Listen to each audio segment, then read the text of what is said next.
ಟಿವಿ20 ಕನ್ನಡ ವಾಹಿನಿಗೆ ಸ್ವಾಗತ. ಮಾನ್ವಿ ತಾಲೂಕಿನ ನಸ್ಲಾಪುರ ಗ್ರಾಮದ ನಿವಾಸಿಗಳು ನಮ್ಮ ಗ್ರಾಮದಲ್ಲಿ ನಡೀತಾ ಇರುವ ರಾಜ್ಯ ಹೆದ್ದಾರಿ ಕಾಮಗಾರಿಯ ತಡೆದು ಆಕ್ರೋಶ ವ್ಯಕ್ತಪಡಿಸ್ತಾ ಇದ್ದಾರೆ. ಇದೇ ಸಂದರ್ಭದಲ್ಲಿ ಮೂಲಭೂತ ಸೌಕರ್ಯಗಳನ್ನು ಒದಗಿಸುವಂತೆ ಒತ್ತಾಯ ಮಾಡಿದ್ದಾರೆ. ರಾಯಚೂರು 7 ಮೈಲಿಂದ ಸಿಂಧನೂರು ತನಕ ನಡೆದಿರುವ 1700 ಕೋಟಿ ವೆಚ್ಚದ ರಾಜ್ಯ ಹೆದ್ದಾರಿ ಕಾಮಗಾರಿ ನಡೀತಾ ಇದೆ. ರಾಜ್ಯ ಹೆದ್ದಾರಿಯಲ್ಲಿ ಬರುವ ಗ್ರಾಮಗಳಿಗೆ ವಿದ್ಯುತ್ ದೀಪ, ಡ್ರೈನೇಜ್, ಫುಟ್ಪಾತ್, ಗ್ರಿಲ್ ಅಳವಡಿಸಬೇಕು ಅಂತ ಸರ್ಕಾರದ ಆದೇಶವಿದೆ. ಆದರೆ ಮಾನ್ವಿ ತಾಲೂಕಿನ ನಸ್ಲಾಪುರ ಗ್ರಾಮದಲ್ಲಿ ರಾಜ್ಯ ಹೆದ್ದಾರಿ ರಸ್ತೆ ಇದ್ರೂ ಕೂಡ ಯಾವುದೇ ತರಹದ ಡ್ರೈನೇಜ್ ಹಾಗೂ ವಿದ್ಯುತ್ ದೀಪಗಳನ್ನು ಅಳವಡಿಸಿಲ್ಲ. ಗ್ರಾಮಸ್ಥರು ಎಂಜಿನಿಯರ್ಗೆ ಕೇಳಿದ್ರೆ ನಿಮ್ಮ ಗ್ರಾಮಕ್ಕೆ ಯಾವುದೇ ತರಹದ ಡ್ರೈನೇಜ್, ವಿದ್ಯುತ್ ದೀಪ ಅಳವಡಿಸಲು ನಮಗೆ ಮಾಹಿತಿ ಇಲ್ಲ ಅಂತ ಗುತ್ತಿಗೆದಾರರು ಸಾರ್ವಜನಿಕರಿಗೆ ತಿಳಿಸಿದ್ದಾರೆ. ತಾವು ಏನಾದರೂ ಹೇಳಬೇಕಾದ್ರೆ ಶಾಸಕರಿಗೆ ಹಾಗೂ ರಾಜ್ಯ ಹೆದ್ದಾರಿ ಇಲಾಖೆಗೆ ಸೂಚನೆ ಕೊಡಿ ಅಂತ ಹೇಳ್ತಾ ಇದ್ದಾರೆ. ಗ್ರಾಮದಲ್ಲಿ ಸುಮಾರು 400 ಮನೆಗಳು ಇದೆ. ಹೆದ್ದಾರಿಯ ಮಳೆಯ ನೀರು ಗ್ರಾಮದ ಒಳಗಡೆ ಹರಿದು ಬರುತ್ತೆ. ನಿವಾಸಿಗಳು ಸಂಚಾರಕ್ಕೆ ಬಹಳ ತೊಂದರೆಯಾಗುತ್ತೆ. ರಸ್ತೆನ ಪೂರ್ತಿ ಮಳೆ ನೀರಿಂದ ಗ್ರಾಮದ ಒಳಗಡೆ ಬರುತ್ತೆ. ರಸ್ತೆ ತುಂಬಿರುತ್ತೆ. ವೃದ್ಧರು, ಶಾಲಾ ಮಕ್ಕಳು ತಿರುಗಾಡಲಿಕ್ಕೆ ಬಹಳ ಸಂಕಷ್ಟವಾಗ್ತಾ ಇದೆ. ಅದಕ್ಕಾಗಿ ನಮಗೆ ಡ್ರೈನೇಜ್ ವ್ಯವಸ್ಥೆ ಕಲ್ಪಿಸಬೇಕು, ವಿದ್ಯುತ್ ಕಂಬಗಳನ್ನು ಅಳವಡಿಸಬೇಕು. ಎಲ್ಲ ಗ್ರಾಮಗಳಿಗೆ ಡ್ರೈನೇಜ್, ವಿದ್ಯುತ್ ಕಂಬ ಅಳವಡಿಸಲಾಗಿದೆ. ನಮ್ಮ ಗ್ರಾಮಕ್ಕೆ ಯಾಕೆ ಇಲ್ಲ ಅಂತ ಸ್ಥಳೀಯರು ಆಕ್ರೋಶ ವ್ಯಕ್ತಪಡಿಸಿದ್ದಾರೆ. ಮಾನ್ವಿ ತಾಲೂಕಲ್ಲಿ ನಮ್ಮ ನಸ್ಲಾಪುರ ಗ್ರಾಮ ಇದೇನೋ ಇಲ್ವೋ ಎಂದು ಪ್ರಶ್ನೆ ಕಾಡ್ತಾ ಇದೆ ಎಂದು ಸಾರ್ವಜನಿಕರು ಆಕ್ರೋಶ ವ್ಯಕ್ತಪಡಿಸಿದ್ರು. ನಮ್ಮ ಗ್ರಾಮ ಎಲೆಕ್ಷನ್ ಬಂದ್ರೆ ಮಾತ್ರನಾ ಜನಗಳು ಕಾಣೋದು? ಶಾಸಕರೇ, ಸಚಿವರೇ, ಒಂದು ವೇಳೆ ತಾವು ಏನಾದ್ರೂ ಡ್ರೈನೇಜ್ ಹಾಗೂ ವಿದ್ಯುತ್ ದೀಪಗಳು ಅಳವಡಿಸಿದ್ರೆ ನಸ್ಲಾಪುರ ಗ್ರಾಮ ಹೆದ್ದಾರಿಯಲ್ಲಿ ಏನಾದ್ರೂ ಅನಾಹುತವಾದ್ರೆ ಅದಕ್ಕೆ ಶಾಸಕರು ಮತ್ತು ಸಂಬಂಧಪಟ್ಟ ಅಧಿಕಾರಿಗಳೇ ಕಾರಣ ಅಂತ ಸ್ಥಳೀಯ ನಿವಾಸಿಗಳು ಆಕ್ರೋಶ ವ್ಯಕ್ತಪಡಿಸುತ್ತಿದ್ದಾರೆ. ನಮ್ಮ ಸಮಸ್ಯೆ ನಸ್ಲಾಪುರ ಸರ್ಕಲ್ಗೆ ನಮ್ಗೆ ತೊಂದರೆ ಐತಿ. ಇದು ನಮಗೇನು ಡ್ರೈನೇಜು, ಲೈಟಿಂಗ್ ಆಗ್ಬೇಕು. ಮತ್ತು ಇಲ್ಲಿ ಕ್ರಾಸಿಂಗ್ ಐತೆ, ಅಲ್ಲಿ ಆಕ್ಸಿಡೆಂಟ್ ಭಾಳ ಆಗ್ತವೆ. ನಮ್ಮ ಟೋಟಲ್ 3 ಊರು ನಡುವೆ 1250 ವೋಟಿಂಗ್ ಇದಾವೆ. ಇಲ್ಲಿ ನಮ್ಗೆ ಯಾರು ಕೇಳವಲ್ರಿ. ಅದ್ರ ಸಮಸ್ಯೆ ನಮಗೆ ಬಗೆಹರಿಸಿಕೊಡ್ಬೇಕು. ಅಲ್ಲಿ ಅಮರಾವತಿ ಸರ್ಕಲಲ್ಲಿ ಅಲ್ಲಿ ಊರಿಲ್ಲ, ಏನಿಲ್ಲ. ಅಲ್ಲಿ ನಮ್ಗೆ ಲೈಟಿಂಗ್ ಮಾಡಿದ್ದಾರೆ. ಅದು ನಮ್ಗೆ ಇಲ್ಲಿ ಆಗ್ಬೇಕಂತೇಳಿ ನಾವು ವಿನಂತಿಸ್ಕೊಳ್ಳುತ್ತೆ. ಅಂದರೆ ಡ್ರೈನೇಜಿಂದು, ಲೈಟಿಂಗಿಂದು ನಿಮ್ಗೆ ಇದು ಮಾಡಬೇಕು. ಡ್ರೈನೇಜು ಇದಾಗಬೇಕು, ನಮ್ಗೆ ಕ್ರಾಸ್ ಆಗಬೇಕಂತ. ಡ್ರೈನೇಜ್ ಲೈಟ್ ಮತ್ತೆ ಮಾಡಿಕೊಡಲ್ಲ. ಮುಂದೆ ಕೆಲಸ ಆಗೋವರೆಗೆ ತಾವು ಕೆಲಸ ಇದು ಎಲ್ಲ ಮುಂದುವರ್ಸಲ್ಲ ಅಂತ. ಏನು ಸಮಸ್ಯೆ ಇದು ನಮ್ಮ ಟರ್ನಿಂಗ್ ಐತ್ರಿ. ಇಲ್ಲಿ ಈ ಟರ್ನಿಂಗದಲ್ಲಿ ಒಂದು 50 ಫೀಟ್ ಉದ್ದ ಹಾಕಿಕೊಡಪ್ಪ ಅಂದ್ರೆ ಹಾಕಿಕೊಡಕ್ಕೆ ಇಲ್ಲ ಅಂತಾರೆ. ಮತ್ತೆ ಹಂಗೆ ಇಲ್ಲಿ ಲೈಟಿಂಗನ್ನು ಇಲ್ಲ ಅಂತಾರೆ. ಇಲ್ಲೇ ಅಮರೇಶ್ವರ್ ಕ್ಯಾಂಪಲ್ಲಿ ಹೋದಂದ್ರೆ ಅಲ್ಲಿ ಯಾವ ಮನೆಗಳಿಲ್ರಿ. ಅಮರಾವತಿ ಅಮರೇಶ್ವರ್ ಕ್ಯಾಂಪಲ್ಲಿ ಮುಂದೆ ಅಲ್ಲಿ ಯಾವ ಮನೆಗಳಿಲ್ರಿ. ಅಲ್ಲಿಂದ ಅಲ್ಲಿಗೆ ಲೈಟಿಂಗ್ ಹಾಕ್ಯಾರ. ಇಲ್ಲಿ ಮಾನವಿಯಿಂದ ಡಿಗ್ರಿ ಕಾಲೇಜ್ ತನಕ ಹಾಕ್ಯಾರ. ಡಿಗ್ರಿ ಕಾಲೇಜ್ ಅಂತಂದ್ರೆ ಒಂದು 500 ಮೀಟರ್ ಮನೆಗಳಿಲ್ರಿ ಅಲ್ಲಿ ಅಂತಲ್ಲಿ ಲೈಟಿಂಗ್ ಹಾಕ್ಯಾರ.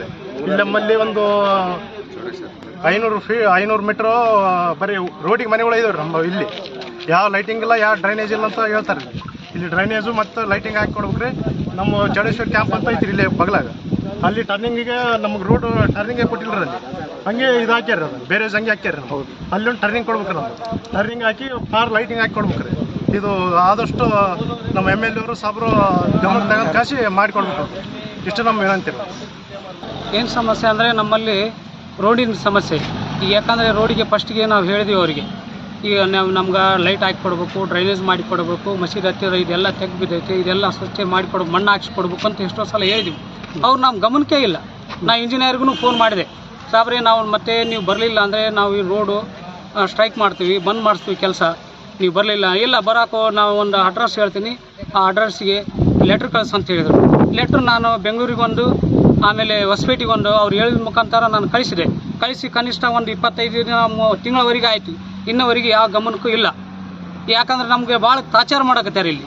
ಯಾಕಂದರೆ ಲೈಟ್ ಯಾಕಿಲ್ಲ ಇಲ್ಲಿ? ಇಷ್ಟು ಊರು ಇದ್ರೂ ಸಹಿತ ಲೈಟ್ ಇಲ್ಲ ಅಂದರೆ ಏನು ಊರ, ಏನು ಅಡಿವ್ಯಾ? ನೋಡ್ರಿ, ನೀವು ವಿಡಿಯೋ ಮಾಡಿ ನೋಡ್ರಿ ಬೇಕಾದ್ರೆ, ನಾವು ಸುಳ್ಳು ಹೇಳಿದ್ರಿ. ಯಾಕಂದರೆ ಇಲ್ಲಿ ಅಮರಾವತಿ ಕ್ರಾಸ್ನಲ್ಲಿ ಅಲ್ಲಿ ಊರೇ ಇಲ್ಲ, ಒಂದು ನೋಡ್ತೀನಿ ಅಂದ್ರೆ ಒಂದು ಮನೆ ಇಲ್ಲ. ಅಂತಲ್ಲಿ ಮಾತ್ರ ಒಂದು ಲೈಟ್ ಅದಾರ, ಈಗ ಸ್ಪಾಟ್ ಅದಾರ ನೋಡ್ರಿ ಬೇಕಾದ್ರೆ. ಅಲ್ಲಿ ಒಕ್ಕರಣಿತಲ್ಲಿ ಅಲ್ಲಿ ಏನು ಊರಿದೆ, ಅಲ್ಲಿನೂ ಸ್ಪಾಟ್ ಹೌಸಿಂಗ್ ಬೋರ್ಡಿನಲ್ಲಿ ಇದೆ. ಎಲ್ಲಿ ಮನೆ ಇಲ್ದಲ್ಲಿ ಅಲ್ಲಿ ಲೈಟ್ ಹಾಕ್ಯಾರ. ನಮಗೆ ಇದ್ರೂ ಯಾಕೆ ಹಾಕಿಲ್ಲ? ಊರಿದ್ದಲ್ಲಿನೂ ಮನೆ ಹಾಕಿಲ್ಲ. ಯಾಕಂದ್ರೆ ಈಗ ನಸ್ಲಾಪುರ ರೋಡಿಗೆ ಭಾಳ 2-3 ಸಲ ಪೈಪ್ ಲೈನ್ ಕಿತ್ತಿದ್ರು. ಅದು ಸ್ವಲ್ಪ ಸರಿ ಮಾಡಿಕೊಡೋ ಅಂದ್ರೂ ಅದೂ ಸರಿ ಇಲ್ಲ. ಮಾಡಮ್ಮ. ಮಾಡಮ್ಮ ಬರೀ ಬೇಜವಾಬ್ದಾರಿ. ಎಷ್ಟು ಮನೆಗಳು ಇದಾವೆ ಇಲ್ಲಿ? ಸುಮಾರು ಅಂದ್ರೆ 300-400 ಮನೆ ಇದೆ. ಎಲ್ಲ ನಸ್ಲಾಪುರ ಇಬ್ರಾಹಿಂ ಕಾಲೋನಿ, ನಸ್ಲಾಪುರ, ಚೌಡೇಶ್ವರಿ, ನಸ್ಲಾಪುರ ಎಲ್ಲ ಸೇರಿ ಎಲ್ಲ ಒಂದೇ ರೀ. ಇದು ಎಲ್ಲ ಬರೋದು ರೋಡಿಗೆ, ಎಲ್ಲಾರು ಬರೋದು ಎಲ್ಲ. ಈಗ ಎಲ್ಲೇನ ಹೋಗ್ಬೇಕಂದ್ರೆ ಬಸ್ ಸ್ಟಾಪ್ ಮಕ್ಕಳಿಗೆ, ಶಾಲೆ ಮಕ್ಕಳಿಗೆ ಎಷ್ಟು ತೊಂದರೆ. ಒಂದು ಬಸ್ ಸ್ಟಾಪ್ ಇಲ್ಲ ಇಲ್ಲಿ. ಎಲ್ಲೇನು ಮಾಡ್ಬೇಕಂದ್ರೆ ಈ ಮಳೆ ಏನನ್ನು ಮಳೆ ಬಂತಂದ್ರೆ, ಬಿಸಿಲು ಏನು ಮಳೆ ಚಳಿಗಾಲ ಬಂತಂದ್ರೆ ಎಲ್ಲಿ ನಿಂದಿರ್ಬೇಕು ಅವರು? ಒಡೆ ಇಲ್ಲಿ ಮಸೀದಿ ಹತ್ರ ಬರಬೇಕು ಎಲ್ಲಾರು ಹೆಣ್ಮಕ್ಳು. ಮಳೆ ಬಂತಂದ್ರೆ ಭಾಳ ತೊಂದರೆ ಐತೆ ನಮ್ಗೆ ಈ ಊರು ಅಂಬದು ಗಮನ ಇಲ್ಲದಂಗೆ ಆಗಿಬಿಟ್ಟೈತೆ.